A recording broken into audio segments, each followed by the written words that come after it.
Hello students, आज का हमारा टॉपिक है नरेशन। और नरेशन जो है इसको अलग अलग नामों से ग्रामर्स के अंदर आपको ये टॉपिक मिलेगा। कहीं पर रिपोर्टेड स्पीच के नाम से मिलेगा, कहीं पर डायरेक्ट इनडायरेक्ट स्पीच के नाम से मिलेगा। तो हम सबसे पहले ये देखते हैं भाई ये नरेशन होती क्या है, या डायरेक्ट स्पीच इनडायरेक्ट स्पीच क्या होती हैं।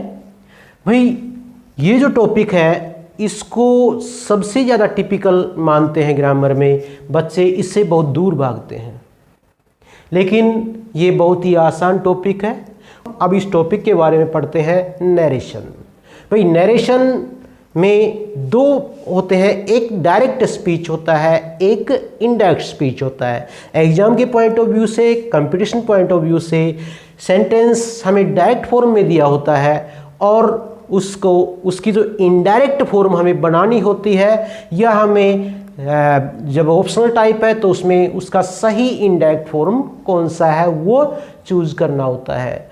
तो सबसे पहले आइए हम समझते हैं कि डायरेक्ट फॉर्म और इनडायरेक्ट फॉर्म में क्या अंतर है। तो इसमें कुछ एग्जांपल्स ले लेते हैं, जैसे he said I can do it. तो देखो इस प्रकार ये सेंटेंसेस मैंने लिखे हैं। भाई he said I can do it, he said that he could do it. जो मैंने नीले पेन से जो लिखे हैं he said I can do it, और फिर कुछ मैंने लिखे हैं ब्लैक पेन में, यानी कि इन दोनों ब्लू और ब्लैक से जो लिखे गए हैं इन दोनों में अंतर क्या है। तो सबसे पहले देखो भाई ब्लू वाला है he said comma inverted commas begin, I can do it, फिर कोमास क्लोज्ड और फुल स्टॉप। इसका मतलब ये एक सेंटेंस है जिसको दो भागों में बांट दिया। एक भाग जो कोमाज से बाहर है और एक जो इन्वर्टेड कोमाज के अंदर है। तो इन्वर्टेड कोमाज के अंदर इसका मतलब ये दूसरा सेंटेंस इसका पार्ट है। तो यहां पर देखो भाई सेंटेंस एक ही है, लेकिन पंक्चुएशन मार्क्स के द्वारा, भाई हमने जो पंक्चुएशंस पढ़ी हमारे वीडियो पंक्चुएशन में आप देख सकते हैं कि हमने आपको बताया था इन्वर्टेड कोमा कहाँ होता है। तो इस तरह अब यहाँ पर दो पार्ट अलग अलग हो गए, एक तो ही सेड और दूसरा आई कैन डू इट।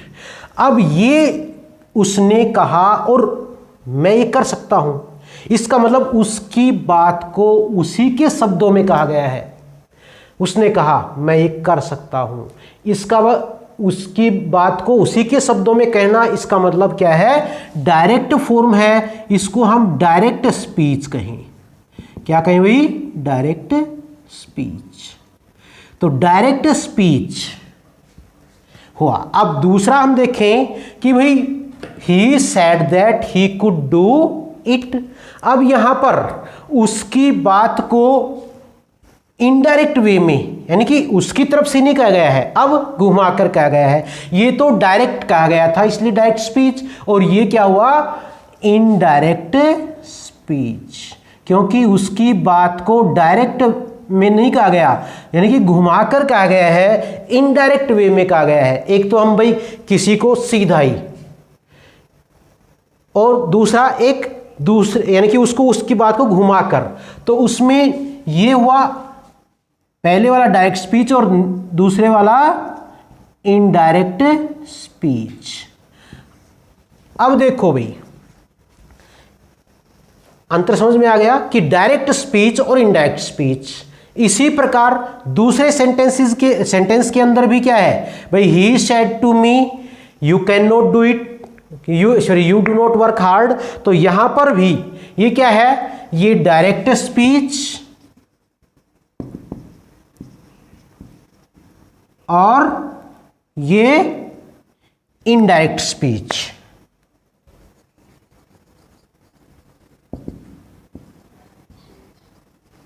इसी प्रकार ये ही said to me have you done your work, ये क्या हुआ, डायरेक्ट और ही asked me if I had done my work, ये इनडायरेक्ट।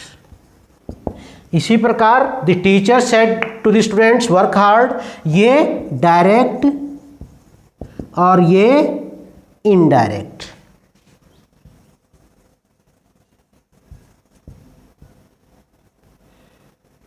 अब देखो भाई, हमने ये किया भाई इनडायरेक्ट स्पीच और डायरेक्ट स्पीच। पहली बात तो ये हुई कि जो डायरेक्ट स्पीच वाले हैं सिंपल सेंटेंस है जो कि क्वेश्चन पंक्चुएशन मार्क्स के द्वारा अलग है, लेकिन इनडायरेक्ट स्पीच के सेंटेंसेस जो हैं वो यदि हम लास्ट वाले को छोड़ दें तो ये कॉम्प्लेक्स सेंटेंस बन जाते हैं। क्या बन जाते हैं? Complex sentence. और इन सभी को जोड़ने के लिए एक कंजक्शन का प्रयोग किया गया है। इसका मतलब जब हम डायरेक्ट से इनडायरेक्ट बनाएंगे तो वहां पर किसका प्रयोग किया गया है?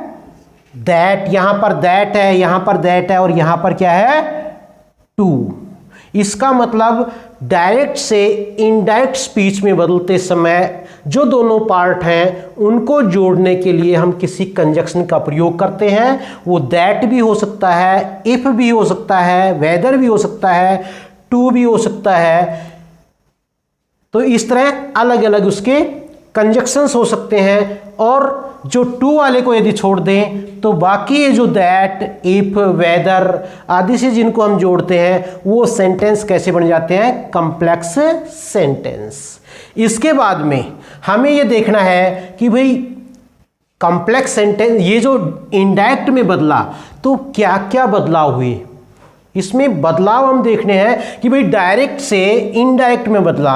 देखो मान लो हमने पहले में किया भाई he said that he could do it, यहां पर हमने सेड तक वैसे की वैसे रखा, आगे फिर इसके और चेंजेस किए, कंजक्शन का प्रयोग किया, यहां पर आई का ही प्रोनाउन चेंज कर दिया, कैन का कुड कर दिया, यहां पर टेंस चेंज हो गया। इस तरह से तो भाई बदलाव यानी कि क्या चेंजेस होते हैं, उन चेंजेस को हमें देखना है कि डायरेक्ट से इनडायरेक्ट बनाते समय हमें कौन कौन से बदलाव करने हैं वो हमें अब देखने हैं। अब देखो भाई ये डायरेक्ट जो स्पीच है इसके कितने पार्ट हैं? 2। तो कोमाज के बाहर जो होता है उसको बोलते हैं रिपोर्टिंग वर्ब, RV, ठीक।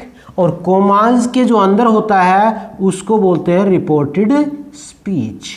और इसी के नाम पर ही इस टॉपिक का नाम रख दिया भाई रिपोर्टेड स्पीच। आपके जो 9th से 12th हरियाणा बोर्ड में जो टॉपिक है वो रिपोर्टेड स्पीच उस टॉपिक का नाम ही है। तो यहाँ पर देखो 2 पार्ट हैं, एक रिपोर्टिंग वर्ब और एक रिपोर्टेड स्पीच। तो सबसे पहले हमें जो बदलाव वो देख करने हैं कि क्या रिपोर्टिंग वर्ब में कभी बदलाव होता है या नहीं होता है। जैसे हमने सेंटेंस जब ये लिखा था इसकी इनडायरेक्ट फॉर्म बनाई तो हमने ये लिखा था he said that he could do it, he could do it. अब यहां पर माने हमने देखो ही सेड का वैसे की वैसे रखा, उसके बाद में कंजक्शन दैट का प्रयोग किया। इसका मतलब यहां तक रिपोर्टिंग वर्ब में कोई बदलाव नहीं हुआ। लेकिन यदि यहां पर होता कि भाई he said to me, he said to me I can do it, तो यहां पर सेड टू को किस में बदलेंगे? He told me, he told me that he could do it। इस प्रकार से भाई रिपोर्टिंग वर्ब में क्या बदलाव होने हैं, होना है या नहीं होना है, वो किस बात के ऊपर डिपेंड करता है कि भाई इसमें ऑब्जेक्ट है या नहीं है, ठीक है। और आगे का रिपोर्टेड स्पीच वाला सेंटेंस कैसा है, वो असर्टिव है या इंटरोगेटिव। जैसे इंटरोगेटिव सेंटेंसेस होते हैं उसमें सैड के बाद यदि ऑब्जेक्ट नहीं भी होता तो अंडरस्टूड होता है कि उसके अंदर कोई ऑब्जेक्ट होगा।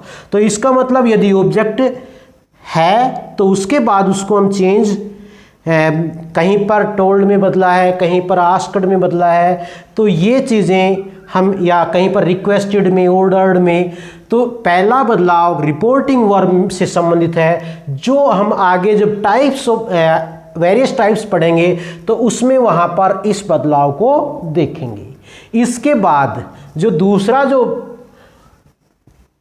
महत्वपूर्ण पॉइंट है वो ये है कि भाई कोमाज हटाने के लिए दैट कंजक्शन का प्रयोग हो रहा है, कहीं पर इफ का हो रहा है, कहीं पर टू का प्रयोग हो रहा है। तो इसका मतलब डायरेक्ट से इनडायरेक्ट बनाते समय एक कंजक्शन का भी प्रयोग होता है।